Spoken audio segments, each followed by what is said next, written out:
Daniel Dubois predictably knocks out Kyotaro Fujimoto in the second round. He dropped him first with a jab, very heavy jab, but nonetheless a jab, and then put him under pressure and landed a tremendous right hook, which dropped Fujimoto for the full count. Fujimoto is one of them fighters where when you see him in the ring, you really wonder how on earth this guy got such a high ranking, because he looked absolutely clueless in there.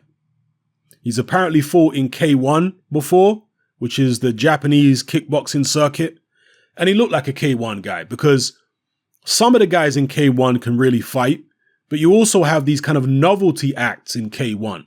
These guys who really can't fight, and they're just there to be part of some kind of freak show. And the name which really sticks out to any of you who are familiar with K1 would be somebody like Bob Sapp. There was also that giant Korean guy called Hongman Choi, and various other bizarre circus show type characters in K1. Well, Fujimoto looks right at home with those type of characters. You know, an individual who looks like he can't fight at all, at least not when it comes to boxing, but he has the same bizarre look as many of those K1 guys do. So yeah, really poor opponent. God only knows how he got that ranking. And Dubois dispatched of him the way he was supposed to. You know, you can't fault the way Dubois went about his job. I thought in the first round, it took Dubois a while to find his range because Fujimoto was ducking underneath Dubois' punches. And Dubois, let's be real, he is very stiff. He's not a guy who bends much at the waist. You know, he's very muscular. He's not quite as ripped as somebody like Deontay Wilder or an AJ. Not quite that ripped. Does have noticeably a bit more body fat. He's still in very good shape. But despite the fact that he doesn't look quite as chiseled as an AJ, he's more robotic. Far more robotic. This is why I've compared Daniel Dubois to Frank Bruno.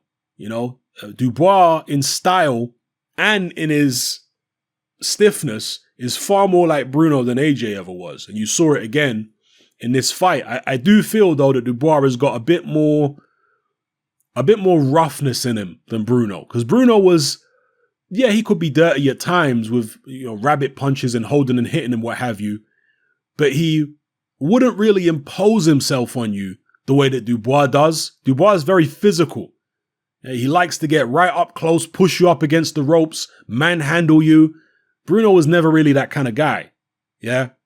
And I think that speaks well of Dubois' mentality, that he likes to be the ring general in there. He likes to impose himself immediately. He doesn't want to give anybody the slightest bit of hope or encouragement in a fight. He's trying to stamp his authority on the situation right from the get-go. So I do like that about Daniel Dubois. He's very heavy-handed, evidently. But there's plenty of things to work on there. They're talking about next year maybe pushing for world titles. And David Hayes said, look, when it comes to boxing, it's not about age. If you're ready, you're ready. You don't need to wait for a certain age to be ready. Different fighters mature at different rates. And that really is true. Because you look at Floyd Patterson, he won the world heavyweight title at 21. Muhammad Ali, 22. Mike Tyson, 20. George Foreman, I think he must have been, 24, 25 when he won the heavyweight title. So it's not about age. It's about experience and about when you're ready.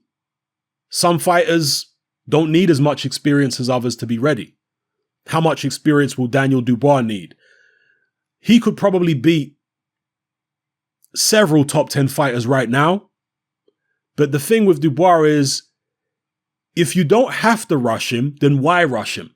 Yeah, he might be able to, you know, beat some guys in the top 10 at the moment.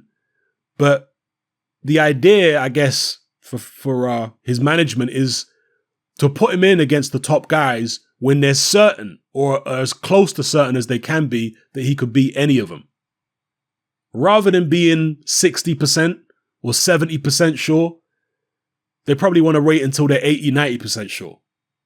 You know? And that's sensible. He does have a lot of time. And I've seen some people say that Dubois should actually wait for the current crop of heavyweights to basically get old and then move on. And then once the division is clear of all the main talent, then he can rise up and take the torch.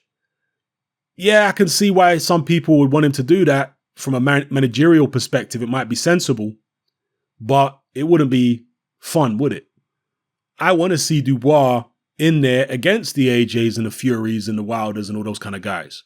Obviously, I don't want to see him rushed, but if he is to fight somebody in the top 10 next year, then early 2021 or anytime in 2021, I'm very happy to see Daniel Dubois in at world level, but he is going to need the correct step-up fights in the intervening period. He's going to need to fight some experienced campaigners who can give us a measuring stick, who can act as a measuring stick to see where Dubois is at relative to the other guys in the top 10. So who would that be? And as I've spoken about in previous videos, Frank Warren is going to need to dig deep in his pockets and start paying people proper money to get in the ring with Dubois, because that seems to be the issue when it comes to Joe Joyce. Yeah. Sam Jones, Joe Joyce's manager, said in the post-fight interview next to Frank Warren that the guy, Fujimoto, who Dubois was in the ring with, that guy couldn't even spar with Joe Joyce. That was some joke business. Okay, that particular opponent. Frank Warren seemed a little ruffled by that. And he said, well, let's get the Joe Joyce fight on now.